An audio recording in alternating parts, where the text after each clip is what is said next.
kolejnym rządom los wsi polskiej zwisa. Zawsze możesz liczyć na swego sołtysa.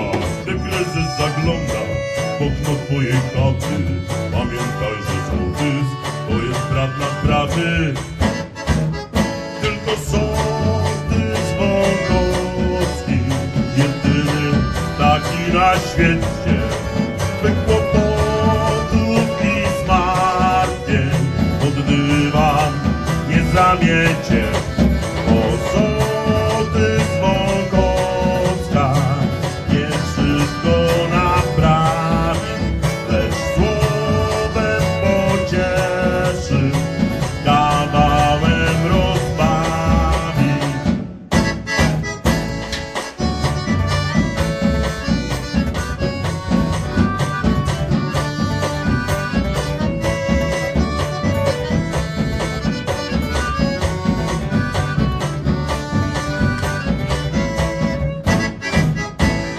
Sołtys zawsze mówi: słuchaj tam mnie ludzie, kryzys zwyciężymy razem pracą w trudzie. Ledwie kryzys minął, a już mówią goście, my wam pomożemy, tylko nas poproście.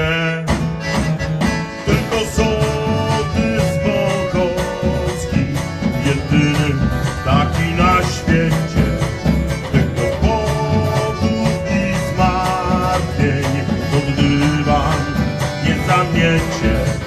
O sołtys Wąchocka nie wszystko naprawi, lecz słowem pocieszy, kawałem rozbawi.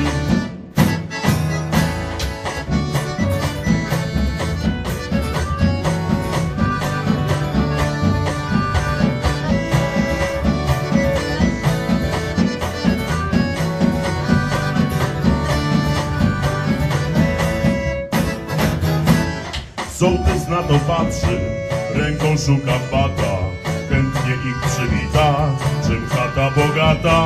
Morał z tego płynie, sołtysi i goście, jak idą wybory, o nic ich nie proście. Tylko sołtys Wąchocki, jedyny taki na świecie, by kłopotów i zmartwień pod dywan nie zamiecie.